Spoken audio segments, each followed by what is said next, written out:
வார்த்தைக்கு நேராக திரும்புவோம். அப்போஸ்தலர் நடபடிகள் 8வது அதிகாரம் 1ஆம் வசனத்திலிருந்து 3ஆம் வசனம் வரை முதல்ல வாசியுங்கள். அவனை கொலை செய்கிறதற்கு சவுலும் சம்மதித்திருந்தான். அக்காலத்திலே எருசலேமில் உள்ள சபைக்கு மிகுந்த துன்பம் உண்டாயிற்று. அப்போஸ்தலர் தவிர மற்ற யாவரும் யூதேயா சமாரியா தேசங்களில் சிதறப்பட்டு போனார்கள். தேவ பக்தியுள்ள மனுஷர் ஸ்தேவானை எடுத்து அடக்கம் பண்ணி அவனுக்காக மிகவும் துக்கம் கொண்டாடினார்கள். சவுல் வீடுகள் தோறும் நுழைந்து புருஷரையும் ஸ்திரீகளையும் இழுத்து கொண்டு போய் காவலில் போடுவித்து சபையை பாழாக்கி கொண்டிருந்தான். 8ஆம் வசனத்தையும் வாசிக்கலாம். 8ஆம் வசனம் வாசிங்கள். அந்த பட்டணத்திலே மிகுந்த சந்தோஷம் உண்டாயிற்று. தலைப்பாக என்ன சொல்லலாம்னா சந்தோஷம் தரும் செய்தி. எல்லாம் சொல்லுங்க, சந்தோஷம் தரும் செய்தி. காஸ்பல் ஆஃப் ஜாய், சந்தோஷம் தரும் செய்தி. அப்படி என்ன சந்தோஷத்தை இந்த பிலிப்பு சொன்னான் என்பதை குறித்து நம்ம தியானிக்கலாம். முதல் குறிப்புக்கு நேராக திரும்புவோம். வாசிங்கள் என்னோடு சேர்ந்து அதே 8வது அதிகாரம் 5வது 6வது வசனத்தை வாசிங்கள். அப்பொழுது பிலிப் என்பவன் சமாரியாவில் உள்ள ஒரு பட்டணத்திற்கு போய் ஒரு ஊருக்கு போய் அங்குள்ளவர்களுக்கு கிறிஸ்துவை குறித்து பிரசங்கித்தான். அங்குள்ளவர்களுக்கு கிறிஸ்துவை குறித்து என்ன செய்தானா? பிரசங்கித்தான். ஏன் கிறிஸ்துவை குறித்து பிரசங்கிக்கணும்? சுவிசேஷனா என்ன அப்படின்றது நமக்கு கொஞ்சம் தெரியணும். அப்பதான் இந்த மாதத்துல ஆண்டவர் ஏன் இன்னைக்கு சுவிசேஷ மாதம்னு சொன்னாருன்னு நம்மளால புரிஞ்சுக்க முடியும். இவன் போய் பிரசங்கித்தான். என்ன சொன்னான்? நல்ல செய்தி அவர்களுக்கு சொன்னான். என்ன நல்ல செய்தி? சுவிசேஷனா என்ன? உங்களை பார்த்து நான் கேட்கிறேன், சுவிசேஷனா என்ன? அதை தான் பாஸ்டர் நானும் யோசிச்சுக்கிட்டே இருக்கிறேன். சுவிசேஷனா என்ன? What is mean by gospel? சுவிசேஷம்னா என்ன? நம்ம ரட்சிக்கப்பட்டு பல வருஷம் ஆச்சு, பலர் நம்ம சபைக்குள்ள வந்திருக்கிறோம். ஆனா பேசிக்கான சில காரியங்கள் நமக்கு தெரியல. பாருங்க, நான் சுவிசேஷத்தை இனிமேல் நீங்க வாழ்நாள் முழுசா மறக்க முடியாத அளவுக்கு நான் ரொம்ப சிம்பிளா உங்களுக்கு சொல்லிடுறேன். இவன் போய் சுவிசேஷத்தை அந்த பட்டணத்தில் சொல்லுகிறான். வேதம் சொல்லுகிறது, முதல் குறிப்பு, எல்லாரும் கவனமாய் கேட்டார்கள். என்ன பிலிப்பு சொல்றான்னு கவனமா கேட்டார்கள். அப்ப என்ன சுவிசேஷத்தை அவன் சொல்லியிருப்பான்? என்னன்னா, நம்ம எல்லாரும், நம்ம இந்த பூமியில பிறந்த எல்லாருமே, பைபிள் என்ன சொல்லுதுன்னா, ரோமர் 3வது அதிகாரம் 23ஆம் வசனத்தின்படி நம்ம எல்லாருமே பாவம் செய்து தேவ மகிமையற்றவர்களாய் மாறிவிட்டோம். சுவிசேஷம் எதற்கு எனக்கு தேவை? இன்னைக்கு என்ன நல்ல செய்தி எனக்கு ஆண்டவர் சொல்றாரு? நம்ம எல்லாருமே ஒரு காலத்தில் எப்படி இருந்தோம்னா, தேவனற்றவர்களாக பாவத்தில் இருந்தோம் என்றுதான் சுவிசேஷத்தை ஆரம்பிக்க முடியும். சுவிசேஷத்தின் ஆரம்பமே நம்ம பாவின்னு முதல்ல நமக்கு தெரிஞ்சாதான் சுவிசேஷம் நமக்குள்ள ஏதாவது கிரியை செய்ய முடியும். எனக்கு எதுங்க, நான் ரொம்ப நல்லா இருக்கேன் அப்படின்னு நினைச்சிட்டோம்னா சுவிசேஷம் நமக்குள்ள கிரியை செய்வதற்கு ஒன்றுமே இல்லை. நம்ம எல்லாருமே ஒரு காலத்தில் முதலாம் ஆதாமிலிருந்து ஆரம்பித்த நாம், நம்ம எல்லாருமே யார்னா பாவியாத்தான் நம்ம பிறந்திருக்கிறோம். அப்போ இந்த பாவி என்கிறதை அவன் பிரசங்கிக்க ஆரம்பித்து அவன் என்ன சொல்ல வரான் அப்படின்னா, ஒரு இயேசு கன்னி மரியாளுடைய வயிற்றிலே நம்மை தேடி இந்த பூமிக்கு என்ன செய்தார்? வந்தார். வந்து அவர் வயிற்றிலிருந்து ஒரு பிள்ளையாக, ஒரு குழந்தையாக என்ன செய்தார்? பிறந்தார். இது முதல் சுவிசேஷத்தின் முதல் விரல். என்னன்னா, அவருடைய பிறப்பை குறித்து சொல்வதுதான் சுவிசேஷத்தின் முதல் விரல். என்னை தேடி வானத்தையும் பூமியை உண்டு பண்ணின தேவன் இந்த பூமிக்கு வந்தாருங்க. இந்த உலகத்துல இன்னைக்கு உங்களை என்னை தேடுறதுக்கு ஒருத்தர் கிடையாது. நீங்களும் நானும் அழிய போறோம். ஏதோ நடக்குது. எத்தனை பேர் உங்களை வந்து புயல்ல ரொம்ப நல்லா விசாரிச்சுட்டாங்க? ஒரு பிரச்சனை வந்து எத்தனை பேர் உங்ககிட்ட வந்து கேட்டாங்க? இதையெல்லாம் பார்த்துதான் நீங்களும் நானும் பாவத்தில் இருக்கும்போது, தேவனோடு தொடர்பற்றவர்களா இருக்கும்போது, ஒரு வானத்தையும் பூமியும் உண்டு பண்ணின தேவன் என்ற ஸ்தானத்தை எடுக்கிறார்னா, அடுத்தது மனுஷனுடைய ஸ்தானத்தை எடுத்து உங்களை என்னையும் தேடி வந்து பிறந்தார். அதுதான் சுவிசேஷத்துடைய முதல் பகுதி. பிறந்தவர் என்ன செய்தார்? அதுக்கப்புறம் அவர் என்ன செய்தார்? இந்த பூமியிலே 33.5 ஆண்டு காலம் உங்களை போல என்ன போல என்ன செய்தார்? மனுஷனாக வாழ்ந்து இந்த வாழ்ந்த 33.5 வருஷம் இருந்திருக்கிறார். 3.5 வருஷம் அவர் கடைசி நாட்களில் ஊழியம் செய்தார்.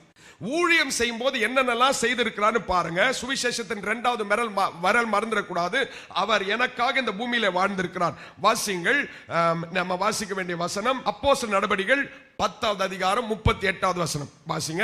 நசரேயனாகிய இயேசுவை தேவன் பரிசுத்த ஆவியினாலும் வல்லமையினாலும் அபிஷேகம் பண்ணினார். தேவன் அவருடனே கூட இருந்தபடியினாலே அவர் நன்மை செய்கிறவராயும் பிசாசின் வல்லமையில் அகப்பட்ட யாவரையும் குணமாக்குகிறவராயும் சுற்றித் திரிந்தார். இதே மத்தேயு 4வது அதிகாரம் 23 வசனத்துல இதை விட கொஞ்சம் விளக்கமா சொல்லி இருக்கிறாங்க. அவர் என்னெல்லாம் செய்துட்டு இருந்தார் பாருங்க. இரண்டாவது சுவிசேஷத்தின் 2வது பகுதி, எனக்காக அவர் வாழ்ந்தார், என்ன செய்து கொண்டிருந்தார். மத்தேயு 4:23 வாசிங்கள்.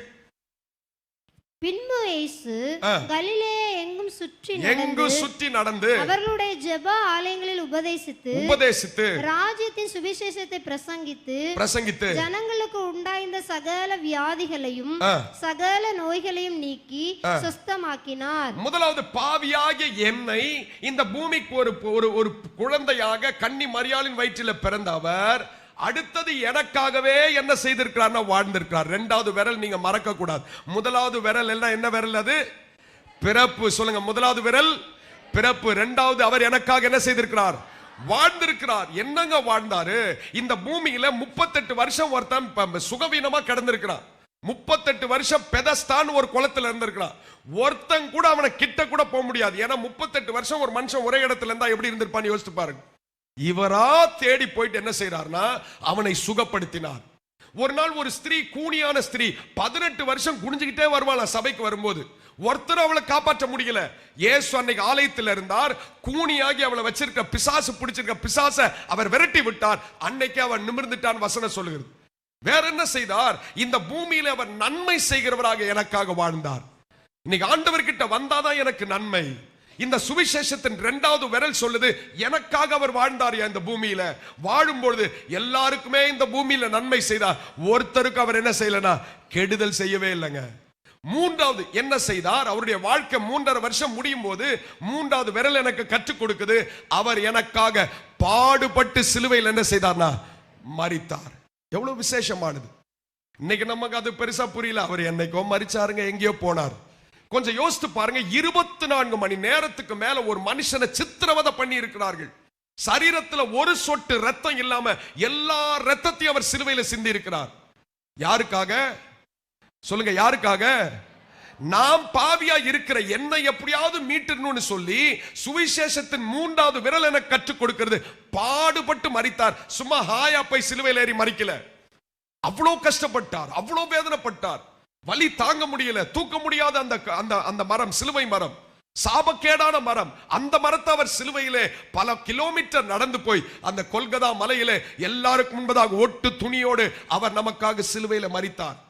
இன்னைக்கு நிறைய பேர் சொல்றாங்க, அவர் தெய்வம் தானே, அவரையே அவர் காப்பாற்ற முடியல, நம்ம எங்க காப்பாற்றுவார்? இல்லை, ரத்தம் சிந்துதல் இல்லாமல் பாவம் மன்னிப்பு கிடையாது என்பதற்காக அவர் எனக்காக ரத்தம் சிந்தினார். இதுதாங்க சத்தியம். 3வது விரல் எனக்கு சொல்லுது, எனக்காகவே ரத்தம் சிந்தினாருங்க. நம்ம இன்னைக்கு என்ன நினைக்கிறோம்னா வேற யாருக்கோ சிந்திருப்பார் போல இருக்கு. இல்ல, எனக்காக உங்களுக்காக சிந்தினார். தனிப்பட்ட விதத்துல ரத்தம் சிந்தினார். 4வது விரல் எனக்கு என்ன சொல்லுதுன்னா, ரத்தம் சிந்தி மரித்தது மாத்திரமல்ல, 4வது எனக்கு சொல்லுது, அவர் உயிரோடு என்ன செய்தார், எழும்பினார். சொல்லுங்க நல்ல ஒரு அல்லேலூயா. உயிரோடு அவர் எழும்பினார். எவ்வளவு சந்தோஷம் பாருங்க. இந்த உயிர்த்தெழுதலின் நம்பிக்கையில தாங்க இன்னும் கிறிஸ்தவம் அப்படியே நிக்குது. ஏன்னா உயிரோடு எழும்பி இருக்கிற அவர் உயிரோடு எழும்பினபடினால் எனக்கும் என்ன நம்பிக்கை இருக்குன்னா, மரித்தா நான் என்ன செய்வேன்? நல்லா சொல்றீங்க, ஆனா நம்பிக்கையோடு சொன்னா ரொம்ப சந்தோஷம். மரித்து அவர் 3ஆம் நாள் உயிர்த்தெழுந்தார். அவர் தான் வேதம் சொல்லுகிற அந்த வசனத்தை வாசிங்க. 1 கொரிந்தியர் 15:20. இந்த சுவிசேஷத்தை முதல்ல உங்களுக்கு சொல்லிடுறேன். யாராவது இனிமேல் சுவிசேஷம் கேட்டா தெரியாதுன்னு சொல்லக்கூடாது. இதுதான் சுவிசேஷம். 1 கொரிந்தியர் 15:20 வாசிங்கள். கிறிஸ்துவோ மரித்தோரிலிருந்து எழுந்து நித்திரை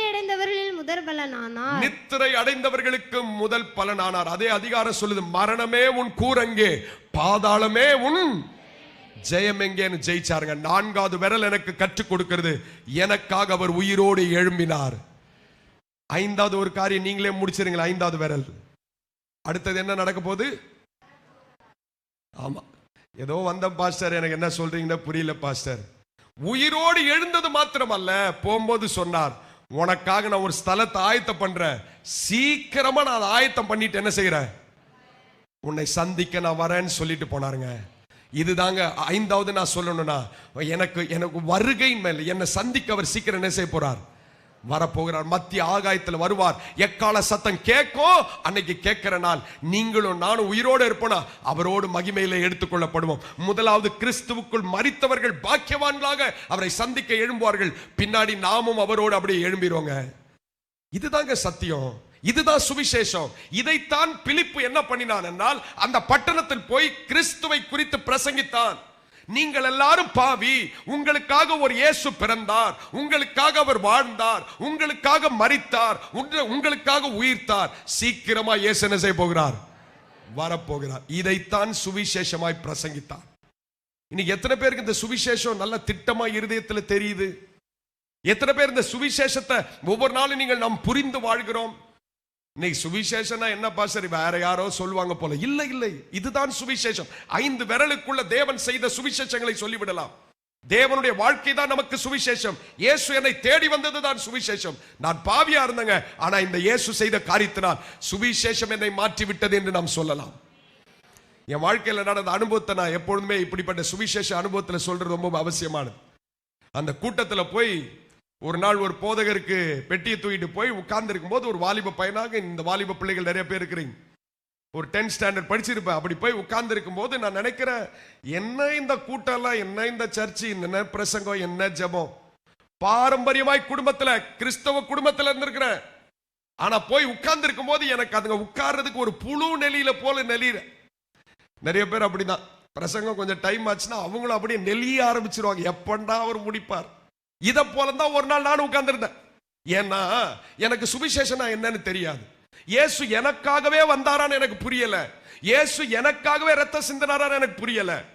அப்படி உட்கார்ந்துட்டு இருக்கும்போது முன்னாடி இருக்க பிரசங்கியார் சொன்னாரு, இப்ப நம்ம ஜெபம் பண்ணலாம், பிரசங்கம் முடிஞ்சிருச்சு அப்படின்னு சொன்னார். அப்ப ஆனா அதுக்கு முன்னாடி அவர் பிரசங்கத்தில் அந்த ஜெபத்துக்கு போறதுக்கு முன்னாடி சொன்னார், தேவன் உங்களை தனிப்பட்ட விதத்தில் அறிந்து வைத்திருக்கிறார்னு சொன்னார்.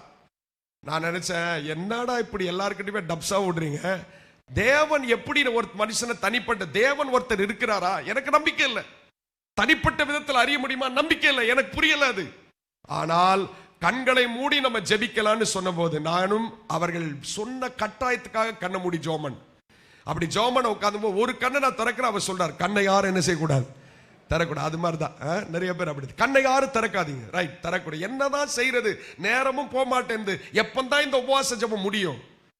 அப்ப முன்னாடி இருக்கும்போது நான் அப்ப சொல்றேன், ஆண்டவரே நீ இவர் இருக்காருன்னு சொல்றாரு, எனக்கும் இன்னும் ஒன்னும் புரியல சொல்றது. அப்படி நீங்க உண்மையாகவே இருப்பீங்கன்னா, நல்ல கவனி, நீர் உண்மையாகவே இருப்பீர் என்றால் என் பேரை மட்டும் சொல்லக்கூடாது, ஆனா நான் செய்யற பாவத்தை சொல்ல முடியுமா என்று என் இருதயத்துக்குள்ள நான் பேசினேன்.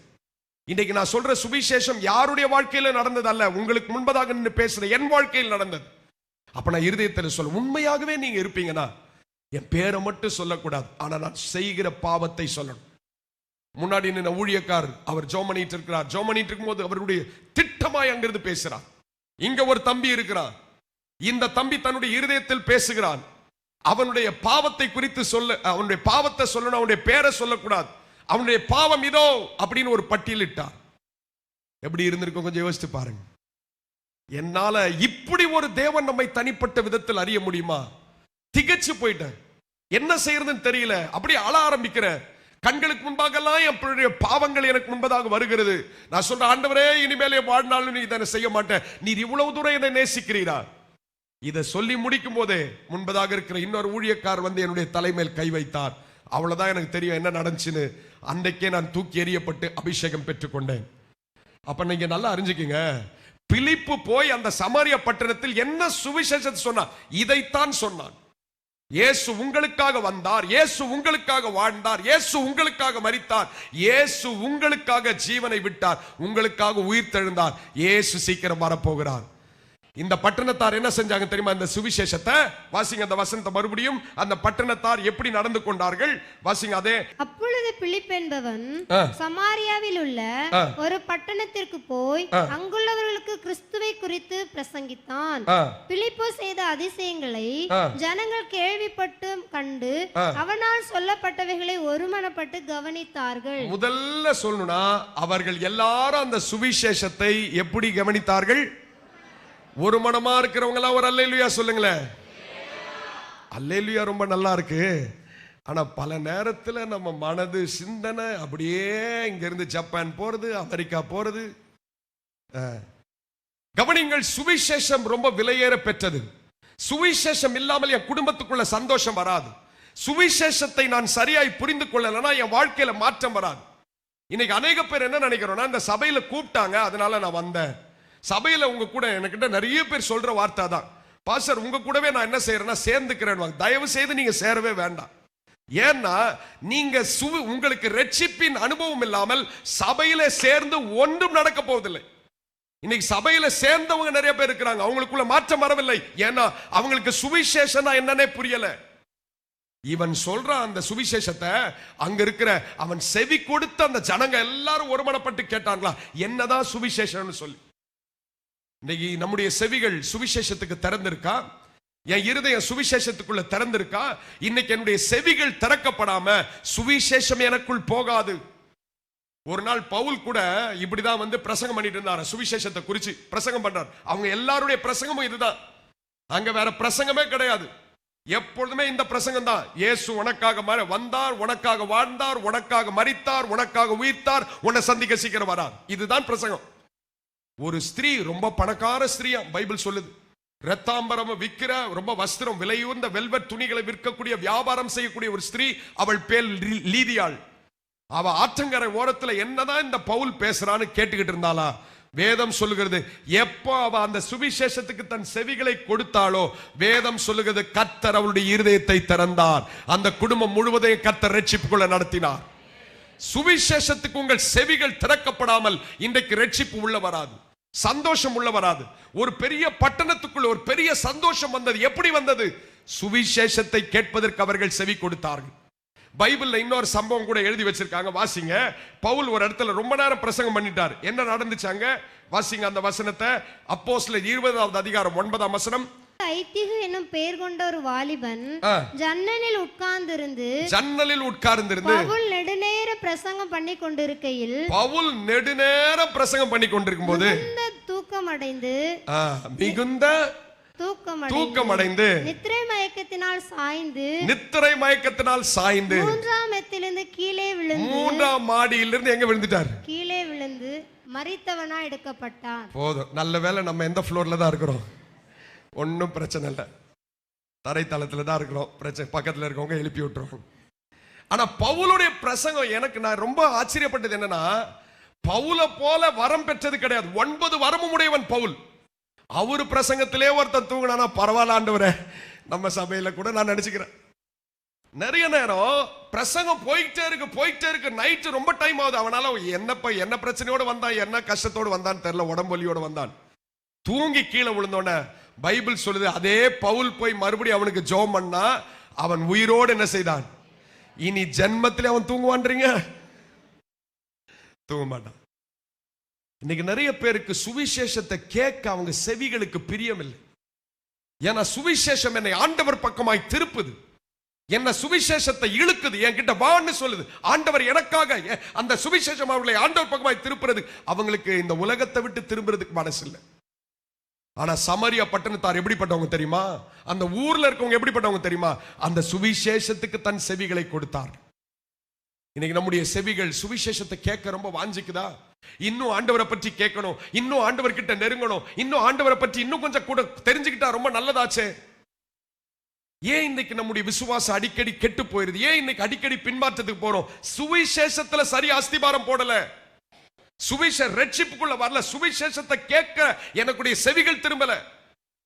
இன்னைக்கு நிறைய பிரச்சனைக்கு தீர்வு என்ன தெரியுமா இருக்கு? சுவிசேஷத்துல கர்த்தர் தீர்வை வைத்திருக்கிறார். Gospel can bring a solution. விட முடியாத பழக்கங்களுக்கு ஒரே சொல்யூஷன் காஸ்பல், சுவிசேஷம். இயேசுதான் அந்த சுவிசேஷங்க. அவர்கிட்ட வந்துட்டா, அவருக்கு என் செவிகளை திருப்பிட்டனா, நிச்சயமாகவே எங்கள் குடும்பத்திலும் சந்தோஷம் இருக்க ஆண்டவர் கிருபை செய்வார். இன்னைக்கு யோசிச்சு பார்க்கணும், சுவிசேஷத்துக்கு என் செவி திரும்பி இருக்கா? சுவிசேஷத்தை கேட்க நான் வாஞ்சிக்கிறேனா? அந்த பட்டணத்தார் எல்லாம் முதல் குறிப்பு சொல்லணும்னா, அவர்கள் சுவிசேஷத்தை ஒருமனப்பட்டு கவனித்தார்கள். இது என்ன பிரச்சனைனா, நீங்க ஒரு நேரம் நல்லா இருக்கும்போது ஆண்டவருடைய வருகை வந்துருச்சுன்னா பிரச்சனை இல்லை. நான் ரட்சிக்கப்பட்டு ஆண்டவரோடு கிட்ட இருக்கும்போது வருகை வந்துருச்சுன்னா, என் மரணம் வந்துருச்சுன்னா பரவாயில்ல. ஆனா ஒருவேளை நான் பின்மாற்றத்துல இருக்கும்போது, ஆண்டவரை விட்டு தூரமா இருக்கும்போது, என்னுடைய மரணமோ கர்த்தருடைய எக்கால சத்தமோ வந்துருச்சுன்னா, நேரா வாசப்படியில் நிற்கும் போது புஸ்தகம் திறக்கப்படும். பெரிய புஸ்தகம் ஒண்ணு வைக்கப்படும் அங்க வாசல்ல. வாசல்ல வச்ச உடனே வந்து நிக்கிற லைன், வரிசையில லைன் கட்டி நிப்பாங்க எல்லாரும். நிற்கும் போது ஒவ்வொருவருடைய பேர் இருக்கான்னு வாசிப்பாங்க. வாசிக்கும் போது அப்படியே வரிசையா வரும். வெங்காயம் மண்டி, புதிய தரிசன சபை. அப்பாடா, அப்பா பேர் இருக்குப்பா, ரொம்ப சந்தோஷம், பேர் இருக்குடா, எங்க போயிடுறேன்? உள்ள போயிடுறப்பா, கதவை திறப்பா, உள்ள போயிடுறேன்ப்பா, எப்படியாவது உள்ள போயிடுறேன்ப்பா. ஒருவேளை புதிய தரிசன சபை வெங்காயம் மண்டி பேரு, ஐயோ பேர் இல்லையா? ஐயோ ஆண்டவரே, நான் சபைக்கு வந்த ஆண்டவரே, புயல்ல கூட நான் ட்ரை பண்ண ஆண்டவரே, மலையில வந்த ஆண்டவரே. ஒரு வார்த்தை அங்க தெரியும், உங்கள் பேர் இங்க இல்லை, தற்சமயம் உங்களுக்கு இங்க என்ன கிடையாது. பரவாயில்ல, தெளிவா இருக்கிறீங்க. உங்களுக்கு இங்க என்ன கிடையாது, அனுமதி கிடையாது. அப்படி ஒரு வார்த்தை சொல்லிட்டாங்கன்னா, அதுக்கப்புறம் நம்ம வாழ்க்கையில மறுபடியும் இந்த பூமிக்கு வந்து நம்ம வாழ முடியும் நினைக்கிறீங்களா? ரெண்டே பிளேஸ் தாங்க. ஒன்று அவரோடு இருக்கணும், இல்லைன்னா பிசாசோடு இருக்கணும். இதுக்கு நடுவுல ஒரு இடம் நமக்கு வாழ்க்கையில கிடையவே கிடையாது. ஒன்று இருந்தா அவரோட இருக்கணும், இல்ல கீழே இருக்கணும். அந்த வாசல்ல முடிவு பண்ணிடுவாங்க, நம்ம உள்ள இருப்போமா கீழே இருப்போமா. அதுக்காக தான் ஒரு புஸ்தகம் சொல்லுது, ஜீவ புஸ்தகமா, புக் ஆஃப் லைஃப். அதை எழுதி வச்சிருக்காங்க. யாரெல்லாம் கர்த்தருக்காக ரட்சிக்கப்பட்டு அதை கடைசி வரை பிடிச்சிக்கிட்டு இருக்காங்க பாருங்க, அவங்க மரண நேரத்தில் அந்த ஜீவ புஸ்தகத்தை பேர் எழுதப்பட்டுரும். அந்த பேரை எழுதி வச்சிருப்பாங்க, நினைவு புஸ்தகம் அது. அப்படின்னு தான் பைபிள் நமக்கு கற்றுக் கொடுக்கிறது. அப்பனா அந்த ரட்சிப்பை பிடிச்சிட்டு கடைசி வரை நம்ம பிரயாசம் எடுக்கிறோம்ல. இன்னைக்கு ரட்சிப்பை நான் உதறி தள்ளிட முடியாது. பைபிள் சொல்லுது, அநேகர் தங்களுக்கு வருகிற கிருபையை போர்க்கடிக்கிறார்கள். ரட்சிப்பு இன்னைக்கு இலவசமா இருக்கிறதுனால நமக்கு பெருசா அதோடைய வேல்யூ தெரியல. இன்னைக்கு ஒருவேளை ரட்சிப்புக்கு இன்னைக்கு சபையில, புதிய தரிசன சபையில வந்து 10 லட்சம் ரூபாய் கொடுத்து ரட்சிப்பு வாங்கிக்கிட்டு போங்க அப்படின்னா, நான் நினைக்கிறேன் அதுக்கு ஒரு பெரிய கூட்டமே இருக்கும். 10 லட்சம் ரூபாய் வாழ்நாள் முழுதும் கஷ்டப்பட்டாவது, கைய கால வித்தா, ஏதாவது பண்ணியாவது, இருக்கிறத எங்கேயாவது அடமான வச்சாவது 10 லட்சம் ரூபாய் கட்டி ரட்சிப்பின் டிக்கெட்டை வாங்கிடலாம் பாஸ்டர் அப்படின்னு. ஆனா ஆண்டவர் நமக்கு அப்படி முறையை எதுவும் சொல்லலையே. ரட்சிப்பை எப்படி பெற்றுக்கொள்ளணும்னு சொல்லியிருக்காருனா, நீங்க அவரை விசுவாசித்து, அவர் அந்த சுவிசேஷத்தை கேட்டு, அந்த வசனத்தை விசுவாசித்து, அந்த வார்த்தைக்கு அர்ப்பணிக்கும் போது தானே ரட்சிப்பு எல்லா வழியிலையும் வாழ்க்கையில முழுமை அடைகிறது. இன்னைக்கு ஒருவேளை சில தடுமாற்றங்கள் வந்திருக்கலாம், சில பின்மாற்றங்கள் வந்திருக்கலாம். சில நேரத்தில், எல்லா நேரமும் ஒரே நேரமா நம்ம அப்படியே இருப்போம் நான் சொல்ல வரல. நம்முடைய கிறிஸ்தவ வாழ்க்கையில ஏற்ற தாழ்வு சில நேரத்தில் வரும், சந்தோஷம் வரும், துக்கம் வரும், உபத்திரம் வரும், இதெல்லாம் உண்டு. ஆனா என் ரட்சிப்பு கெட்டு போக நான் தேவனை விட்டு தூரம் போயிறேன், இல்லைன்னா எனக்கு தேவனே வேண்டான்னு போயிறேன், எப்படி என்னால முடியும்? ஏன்னா விலையேற பெற்ற ரத்தத்தை சிந்தி இருக்கிறார். என்னை காப்பாற்றுவதற்கு தன்னையே ஒப்பு கொடுத்தார் இந்த பூமியில. வேதம் சொல்லுது, மரண வரைக்கும் அவர் கீழ்ப்படிந்தார். ஒரு சொடக்கு போதும், தேவ தூதர்கள் எல்லாரையும் ஒருத்தர விடாம அழியுங்கன்னு சொல்றதுக்கு எத்தனை நேரம் ஆகும் அவருக்கு? அவ்வளோ வலி. ஆனா தேவனுடைய திட்டம் நிறைவேறாதே. பாடுபட்டு மரிக்கணும் என்பது தீர்க்க தரிசனம் ஆயிட்டே. ஆதியாகமம் 3வது அதிகாரம் 15வது வசனத்திலே சொல்லிட்டார், ஸ்திரீயின் வித்து மேசியா வெளிப்படணுமே, அப்புறம் பிசாசின் தலையை நசுக்கணுமே, சிலுவை தானே நசுக்கிறதுக்கு இடம். இவ்வளோ பெரிதான காரியத்தை எனக்காக சுவிசேஷமாய் செய்து வைத்திருக்கிறார் என் இயேசு, செய்து முடித்திருக்கிறார். இன்னைக்கு ரட்சிப்பு, இன்னைக்கு இவ்வளோ பெரிய விலையேற பற்றி என் நண்பர்கள் எனக்கு பெருசா தெரியுறாங்க, சபை எனக்கு பெருசா தெரியல, ஜபம் எனக்கு பெருசா தெரியல, இந்த உலகமும் உலகத்தில் உள்ளவைகள் தான் பெருசா தெரியும்னா, நான் சொல்லுகிறேன், இந்த ரட்சிப்பு கர்த்தர் நமக்கு இலவசமா கொடுத்திருக்கிறார். இன்னைக்கு ஒரு வாய்ப்பை கொடுக்கிறார். இந்த சமரியா பட்டணத்துல அதுல ஒரு மாய வித்தக்காரன் இருந்தான. அவனை குறித்து வாசிக்க நேரம் இல்லை, நானே சொல்லிடுறேன். ஒரு மாய வித்தக்காரன் இருந்தான. அவனும் அந்த சுவிசேஷத்தை கேட்டான், அவனும் அந்த சுவிசேஷத்தை விசுவாசித்தான். ஆனா 3வது ஸ்டெப்புக்கு அவனால வர முடியல. என்ன ஸ்டெப்புக்குன்னா, அந்த வார்த்தைக்கு அவனால ஒப்பு கொடுக்க முடியல. அவன் எப்படிப்பட்ட மனுஷனா இருந்திருக்கான் பாருங்க. அதே அந்த மனுஷனை குறித்து கொஞ்சம் வாசிங்க. அப்போஸ்தலர் 8வது அதிகாரம். சிலர் இப்படிதான் நம்ம இருக்கிறோம். அப்போஸ்தலர் 8வது அதிகாரம் வாசிங்க, 18ஆம் வசனத்திலிருந்து வாசிங்க. 18ஆம் வசனத்துல வாசிங்க. அப்போஸ்தலர் தங்கள் கைகளை அவர்கள் மேல் வைத்ததினால் பரிசுத்த ஆவி தந்தரப்படுகிறதை சீமோன் கண்டபோது, சீமோன் என்கிற மாயவித்தைக்காரன் அவர்களிடத்தில் பணத்தை கொண்டு வந்து, நான் எவன் மேல் என் கைகளை வைக்கிறேனோ அவன் பரிசுத்த ஆவியை பெறத்தக்கதாக எனக்கும் இந்த அதிகாரத்தை கொடுக்க வேண்டும் என்றான். வேகமா அப்படியே வாசிங்க. பேதுரு அவனை நோக்கி, தேவனுடைய வரத்தை பணத்தினாலே சம்பாதித்துக் கொள்ளலாம் என்று நீ நினைத்தபடியால் உன் பணம் உன்னோடு கூட நாசமாய் போக கடவது. உன் இருதயம் தேவனுக்கு முன்பாக செம்மையா இராதபடியால் இந்த விஷயத்திலே உனக்கு பங்கும் இல்லை பாகமும் இல்லை.